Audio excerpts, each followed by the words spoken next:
If you're seeing this, you're already inside the experiment.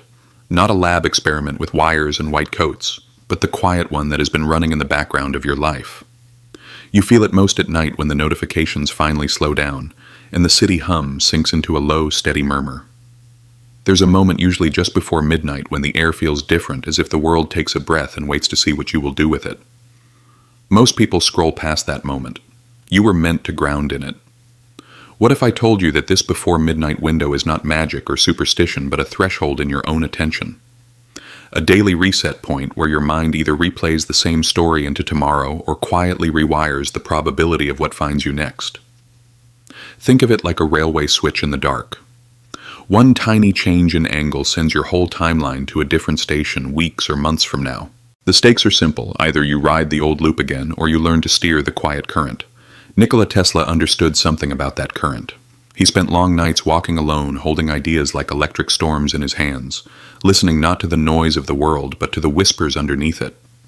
He spoke about the earth as a conductor of frequency, about the secrets hidden in energy vibration, and what he called the magnificence of 369. Whether you take his words as literal physics or as metaphor doesn't matter here. What matters is that he treated reality like a field you tune into, not just a solid object you crash into. Right now, your life is broadcasting a pattern into that field, not with mystical rituals, but with something far more ordinary and far more powerful. The way you breathe, the way you hold your body, the stories you replay in that thin layer of time before sleep. Each night just before midnight, your system quietly asks, are we running the same program tomorrow, or are we upgrading? And because no one ever taught you how to answer your biology defaults to repeat mode. Grounding in this context isn't about crystals, perfect routines, or never feeling anxious again.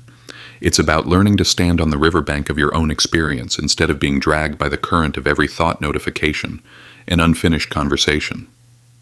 It's about dropping your awareness down from the buzzing mind into the simple weight of your body, into the contact points where you meet the chair, the floor, the bed, the earth itself. When you do that before midnight, you don't just relax. You quietly change the way tomorrow can find you. Tesla once said that if you want to understand the universe, you should think in terms of energy, frequency, and vibration.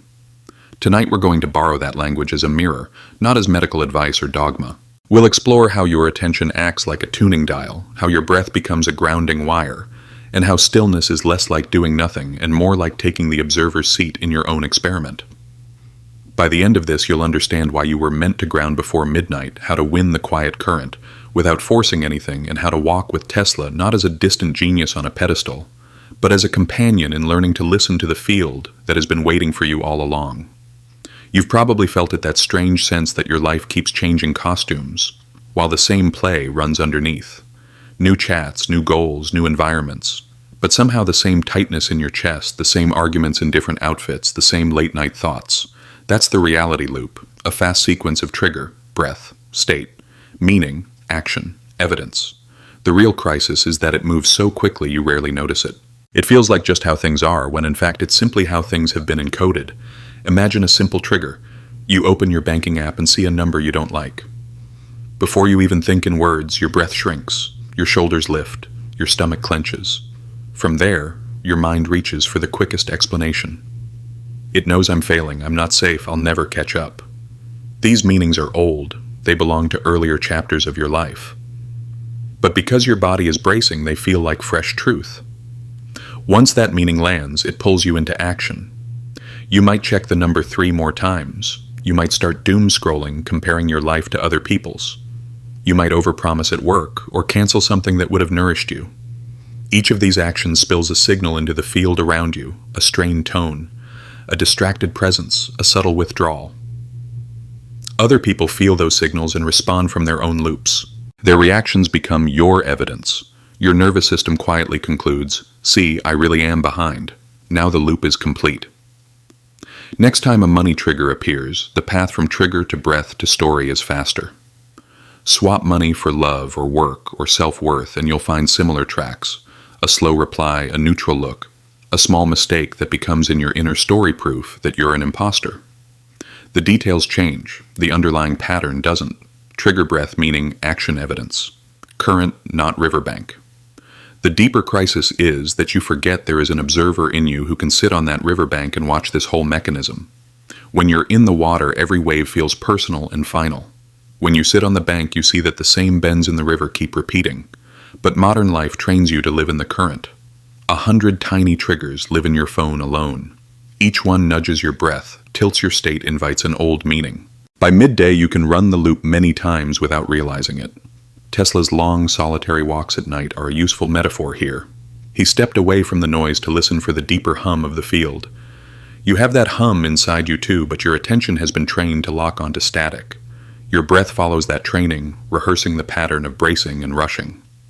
The quiet current underneath the simple sense of I am here, supported by the ground breathing, right now is still there, but it's buried under notifications, rehearsed worries, and inherited stories. In Quantum Nexus, language every trigger gives you two options. The automatic option is encode, breath, tightens, state contracts, old meaning loads, reactive action follows familiar evidence, returns. The alternate option begins with one small move, notice. Notice that your breathing just changed. Notice that your shoulders rose, your mind started sprinting into a future that hasn't happened. That noticing opens a microscopic gap in the loop. For a heartbeat, you are more riverbank than water awareness watching pattern, not pattern controlling awareness. Grounding before midnight is choosing to enter that gap on purpose when the day is about to be written into memory. You're not erasing your triggers or forcing yourself to think positive. You're letting your body feel its own weight on the bed, the chair, the floor. You're acknowledging, gravity is holding me whether this day looked like success or failure. You allow your breath to be exactly how it is, and you watch it like weather instead of obeying it like law. In that simple observing, your state begins to soften. Your field stops shouting and starts listening. That softening is the first flicker of coherence. Coherence doesn't mean bliss or instant answers. It means your breath, body, and awareness begin pointing in the same direction here. Now this inhale, this exhale. From that place, the meanings available to you shift. Maybe this delay is space, not rejection. Maybe this number is data, not a verdict. New meanings lead to gentler actions, which bring back different evidence. Over time, the loop rewires. This isn't medical advice. It's a map of how attention, story, and state braid into the life you call reality. In the next part, we'll step into the quantum metaphor itself and explore how the observer in you, the one Tesla sensed, walking under the night sky, can begin to steer the quiet current instead of being dragged by it. Imagine your life as a night landscape, and you as someone standing on a quiet hill beyond the city lights. Below, windows flicker with scenes, an argument, a burst of laughter, a silent stare at the ceiling. From up here, you can sense that none of these scenes are fully solid.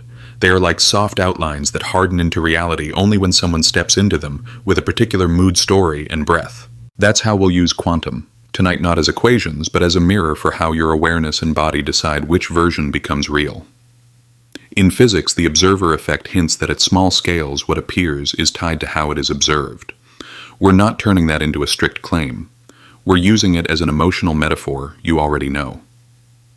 Before a difficult conversation or important message, you live inside a cloud of, what if this goes badly? What if they understand? What if everything changes? None of those futures exist yet. They are emotional probabilities hovering in your field. The instant you act, feel your breath tighten or soften and receive their response. One of those clouds crystallizes into experience. The others fade back into what could have been. The same thing happens around your daily triggers, a number in your bank app, a pause in someone's reply, a tone in a meeting. In the first fraction of a second, your system silently lays out several pathways: brace, collapse, attack, numb, open stay, curious. All of them are present like overlapping tracks. Your breath is the selector. When it snaps shallow and high, your body usually locks onto the oldest, most familiar track, I'm not safe. This always happens, I'm failing again. It feels inevitable. But what really happened is that one probability won by habit. If in that same instant you manage to notice my breath just shortened, my shoulders lifted, my jaw clenched, you create a tiny gap. You haven't fixed the situation. You've simply stepped for half a second onto the riverbank, where more than one future is still available to your nervous system. Think again of the river and the bank. The river is your thoughts, sensations, and circumstances rushing in one continuous flow. When you're in the water, every rapid feels personal and final. When you're on the bank, you still see the same river, but you also feel the ground under you and the steady rise and fall of your chest. In our quantum metaphor, The moment you remember the bank, even for one breath, the inevitable reaction softens. There is more than one way to meet the next wave.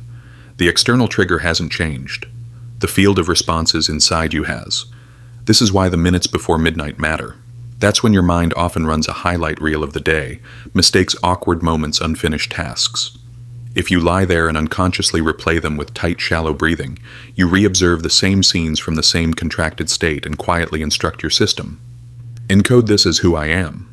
The loop from today becomes tomorrow's default. But if you ground, before midnight feel your weight sinking into the mattress or chair, notice your contact with the earth through the bed. Let your exhale lengthen slightly. You are still in the same life with the same facts. Only now you are observing from a different state. The story may not rewrite instantly, but the field around those facts begins to soften. When you begin to experience yourself as the observer, something subtle but powerful shifts. Instead of I am anxious, you notice anxiety is moving through my body. Instead of I am broken, you feel, there is pain in my chest right now. That simple change in language is like turning the camera around. You stop being fused with the feeling. You become the sky that holds the weather instead of the storm that thinks it is the sky. Grounding before midnight becomes a daily rehearsal of that remembrance. Whatever happened today, I will end by sitting on the bank for a few minutes. Over time, those small practices accumulate. They form a familiar texture of coherence. You can return to even when the day has been chaotic. This is not medical advice. It is an educational way of seeing your experience that gives a little space back to places that once felt fated. You are not responsible for every wave the river brings, but you are invited to choose breath by breath, whether you meet it as water or as riverbank. In the next part, we'll cross an ancient bridge and see how older wisdom traditions tried to describe this same hidden skill using sky and clouds. Sacred trees that touch both earth and heaven, and the simple act of following one breath all the way in and all the way out. If the quantum field is our modern way of talking about invisible possibility, ancient cultures had their own language for the same mystery. They didn't speak of wave functions or probability. They spoke of breath balance and the weight of the heart. Listen closely, and it sounds as if they were all pointing to the same thing you're touching. Now there is a part of you that can stand on the riverbank of experience and choose how you meet the current.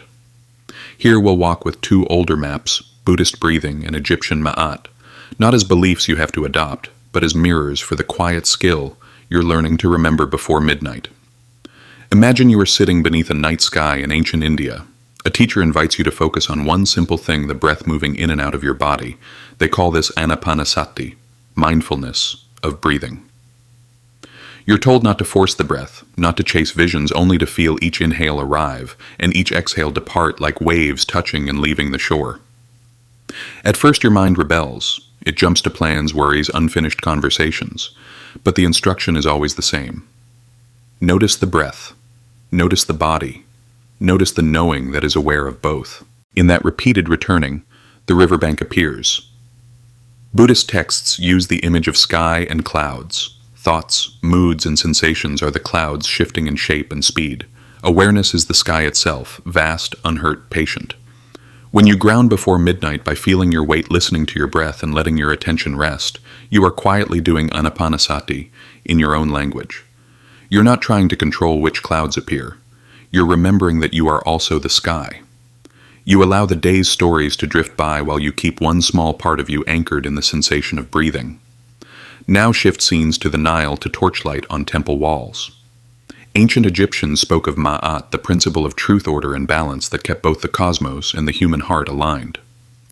In their mythology, when a person died, their heart was weighed against a feather from Ma'at's wing. A heart heavy with dishonesty, cruelty, or unprocessed chaos could not move freely into the next phase of existence.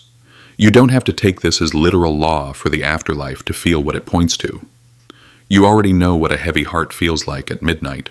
Layers of unresolved tension, unsaid words, loops of self-judgment that make your chest feel dense and tight.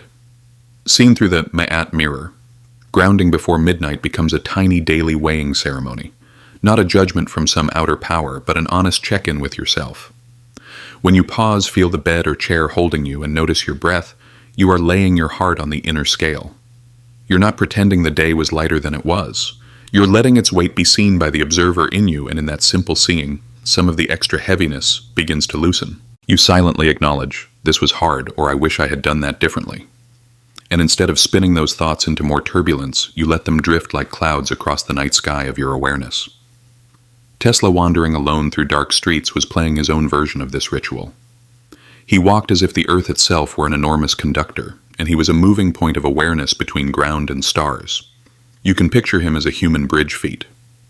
On the pavement mind in the field of possibility heart, listening for patterns others couldn't hear over the noise. You don't need his inventions to borrow his posture.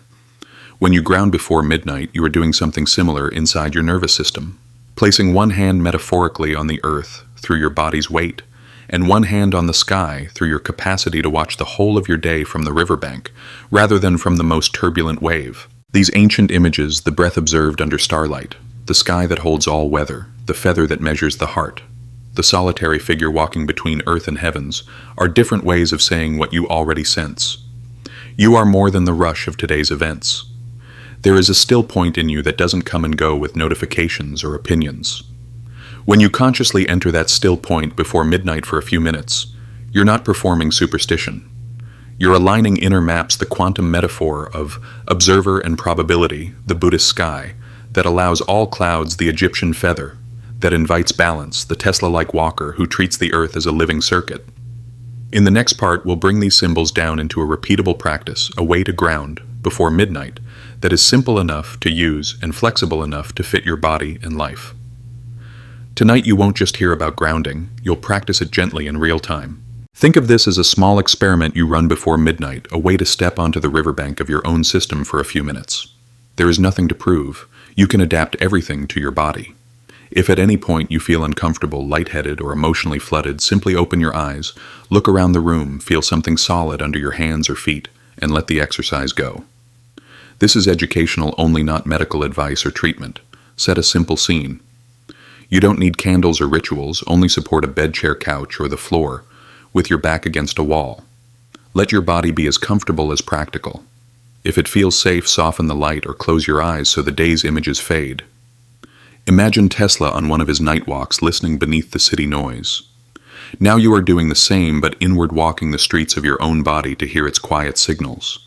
Before touching the breath, come into contact. Notice where your body meets the world: feet, on mattress or floor, legs on the chair back, supported hands resting somewhere. Let your attention move slowly through these points as if placing markers on a map. You might name them silently: heels, calves, hips, shoulder blades, back of head. There is no right feeling. The practice is the act of noticing, letting awareness travel downward from thought into sensation, from the rushing river into the solid riverbank. Now turn towards your breathing without trying to change it. Where do you feel it? Most: nostrils, chest, ribs, belly. Is it fast or slow, shallow, or deep, smooth, or uneven? Imagine you are a calm observer like Tesla, listening to faint electrical hums. You're just gathering data. This is how my system is breathing right now. Even this simple observing often softens the rhythm a little. Let it shift or stay the same. Both are allowed. You are learning to watch the current without immediately jumping in. When you're ready, invite a gentle structure. I'll call grounded 3 to 6. On your next inhale, breathe in through your nose and silently count to 3 at a relaxed pace. Don't force a huge breath. Let it be like sipping air. At the top, notice the tiny gap. The brief pause before the exhale, then breathe out through your nose or mouth while you count slowly to 6. Think of the exhale as tipping water from a cup instead of squeezing it. If 6 feels too long, choose any number that is comfortably longer than 3.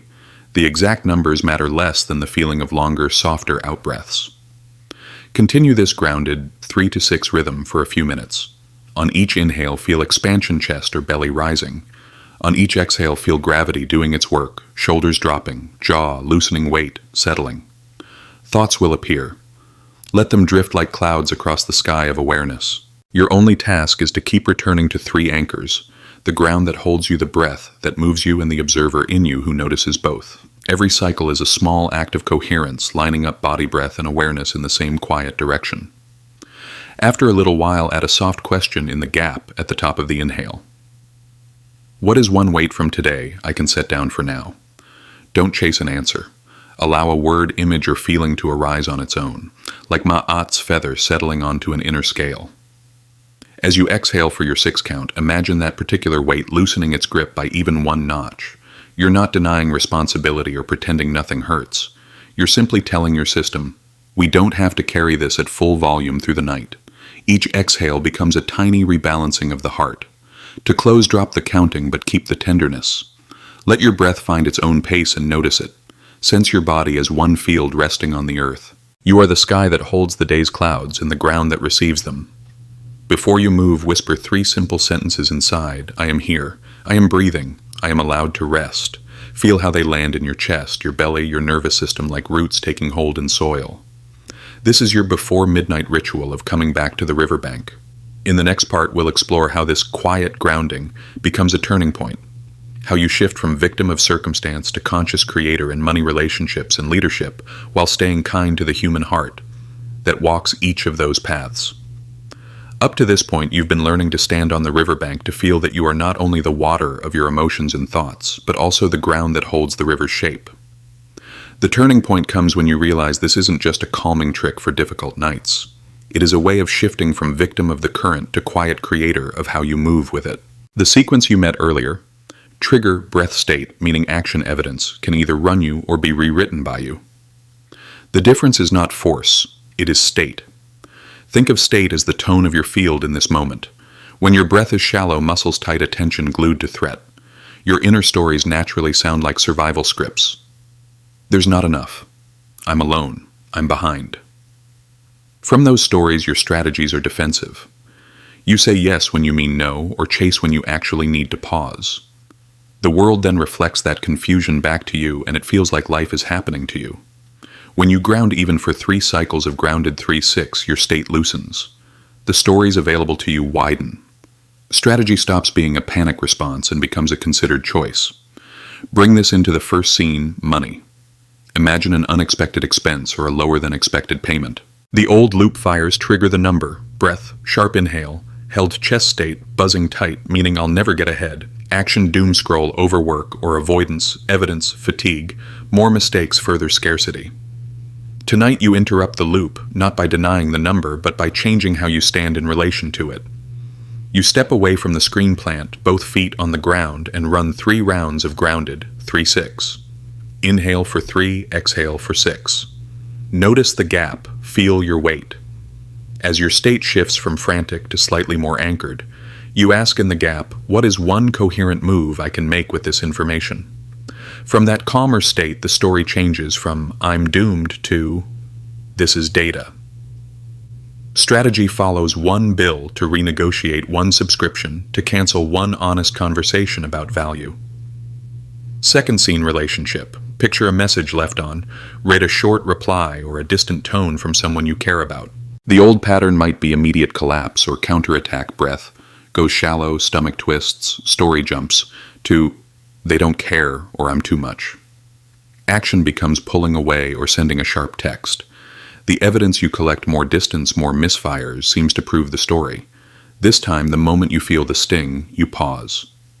Phone down, body finds support. 3, grounded 3 to 6 breaths, feeling the chair, couch, or bed, holding you. In that slightly more coherent state, you ask in the gap, what is actually known here and what am I imagining? From riverbank awareness, a new strategy appears, 1 clear, kind message instead of many, or a conscious choice to give space and tend your own heart tonight. Third scene, leadership. This might mean leading a team, a family, a project, or simply your own day. Imagine entering a room, physical or virtual, and feeling tension in the air. The old loop whispers, I have to fix this right now, and pushes you into frantic talking or shutting down. Instead, you remember yourself as a human bridge feet. On the floor, awareness spanning earth and field. Before speaking, you ground. 1 or 2 slow breaths you feel into your ribs and belly, exhaling longer than you inhale, letting your shoulders drop. From that coherence, your strategy changes. You might ask 1 clear question instead of offering 10 solutions, or say, let's take 30 seconds to breathe and arrive. Then we'll decide our next step. Leadership stops being you dragged by the river and becomes you standing on the bank, inviting others onto firmer ground. In all 3 scenes, the pattern is the same. State shifts first, story shifts second, strategy emerges third. You're not using breath as a magic wand or pretending hard realities don't exist. You're using it as a grounding wire, like Tesla's connection between tower and earth, so that the charge of each situation doesn't fry your circuits. Over time, grounding before midnight becomes your rehearsal space. You review the day from the riverbank notice where you stayed in creator mode and where you fell back into victimhood, and you do so with the compassion of Ma'at's feather, rather than the hammer of self-judgment. This is how the quiet current becomes an ally. You win not by overpowering life, but by learning to meet its voltage with coherence instead of collapse. In the next part, we'll widen the lens further, exploring how this way of living touches your sense of meaning, belonging, and dignity, and how your private stillness becomes a kind of public art that invites others to remember their own riverbank too. You may have noticed that this whole journey has never asked you to replace yourself. It hasn't demanded a new personality, a perfect mindset, or a spotless past. All we've really done is turn your attention toward the one presence that has been here through every version of you, the child, the teenager, the exhausted adult, the hopeful seeker. That continuity, that quiet witness on the riverbank of your life is where your dignity lives, not in what you achieve or how well you keep up, but in the simple fact that you are aware and that you care about how you move through this world. When you ground before midnight, you're not just using a trick to feel calmer. You're honoring that dignity. You're saying, my inner life matters enough to meet it with presence instead of abandonment. In a culture that worships speed and output, this is a gentle rebellion. Most systems don't care if you are coherent, only if you perform. The field of consciousness, however you imagine it, responds to something different, the honesty of the observer you're willing to be. Not a flawless observer who never gets pulled into the current, but a sincere one who is willing to return to the riverbank again and again, even after messy days. Constant reaction creates a subtle kind of loneliness. When you're always in the water, pushed from one rapid to the next, it's easy to believe your pain is a private defect. From the riverbank, the view shifts. You start to see that everyone carries their own loop of trigger breath, meaning action evidence. You're sharing a river with millions of nervous systems trying to make sense of being alive. That recognition is the beginning of real belonging, not, I fit in everywhere, but I am made of the same sky and clouds, the same river and riverbank as everyone else. When you sit in stillness before midnight, you're not only tending your private weather, you're participating in a shared atmosphere. Your coherence becomes part of the background climate in your home, your relationships, your community. People may not know why they feel a little steadier around you, only that something in them can finally exhale. This is stillness as public art. When you practice grounded 3-6 and return to the riverbank, you're sculpting an inner posture others can feel. You enter a room not as a statue of perfection, but as someone who has sat with their own storms long enough that they don't need to add more thunder to the sky. Tesla's life reminds us that walking between worlds rarely looks glamorous while it is happening. He spent long stretches alone out of sync with his era, yet he kept listening to the field that spoke in patterns and possibilities. In your own quieter way, you're doing something similar whenever you choose awareness over automaticity. Your before midnight grounding may never be seen or praised, but it still matters. It is a small, steady vote for a universe in which consciousness is treated as precious, not disposable. Real agency is not about controlling every outcome or engineering a life without difficulty. It is the capacity to choose your stance in the face of whatever arises. To notice, create a gap, breathe, grounded, 3-6, and then respond from the riverbank instead of from the most frightened point in the current. There will be nights when you forget, when midnight slides past in a blur of scrolling rumination or exhaustion. Those nights are not failures, they are information.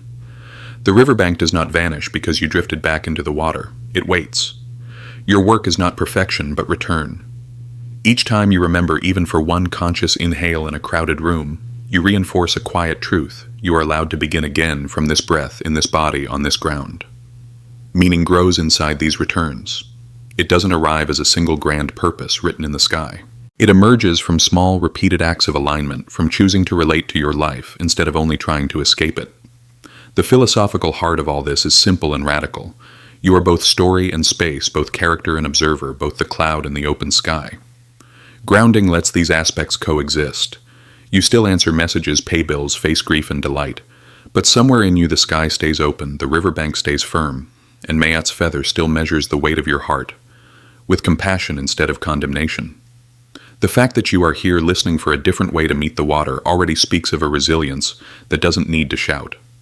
Before this day ends, you can honor that by taking a few conscious breaths as the observer, letting your body rest on the earth that has held you from the beginning. In the final part, we'll shape this understanding into a simple nightly ritual, a short sequence of breaths and one chosen word that encodes your intention into the quiet current and gently tells the field, I am here and I am willing to meet tomorrow from the riverbank.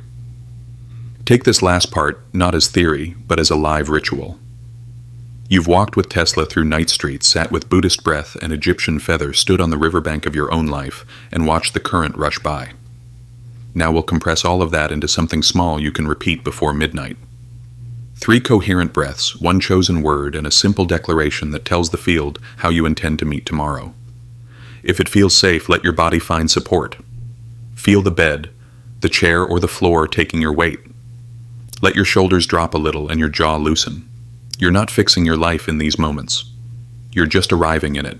Sense gravity, holding you the quiet fact that you are here. We'll take 3 coherent breaths together. First breath, inhale gently through your nose for a count of 3. Pause for a tiny gap, then exhale softly for about 6. Feel a little of the day's static drain into the ground. Second breath in for 3, letting the ribs or belly expand. Out for 6, as if you were slowly opening a valve. Third breath in for 3, sensing your whole body as one field. Out for 6, sensing that you're back on the riverbank watching the water instead of being swept by it. Let your breathing return to its own rhythm. In this softer state, let one word come, a quality you want to embody as the observer. It might be steadiness, clarity, kindness, courage, trust, or something entirely your own. Don't chase it. Let the word find you. When it lands, see it written in front of you like a clear but gentle instruction to the field. Now speak to that field from the riverbank. Feel your feet, your legs, your spine, your breath. When you're ready, say this out loud if you can, or silently. But with sincerity, I choose to your word as the observer. Let the phrase echo once inside your chest. You're not promising perfection. You're simply setting the dial, telling your nervous system and the wider field. This is the frequency I'll practice. Take one more easy breath and imagine that word gently descending into your body, settling in your heart, your belly, your bones. See it moving along the river of your timeline, touching tomorrow morning. The next difficult conversation, the next choice about money or love or leadership. You are not forcing outcomes. You are tuning your stance. If this way of meeting reality resonates with you, know that you don't have to walk it alone. There are others learning to notice instead of encode, to live from the riverbank instead of only the water, to treat stillness as power and coherence as quiet rebellion. If you feel called, stay connected to this field of practice. Subscribe to this frequency, not as noise in your feed, but as a reminder of who you are when you remember the sky behind the clouds. Before you go, place a hand on your chest or belly and feel one last breath rise and fall. Whisper your word once more inside. I choose to your word as the observer. Let that be your closing signal to the day, your way of grounding before midnight and winning the quiet current with the simplest tools you carry everywhere. A body held by the earth, a breath that can become coherent, and an awareness that no matter how loud the river gets, always knows the way back to the bank.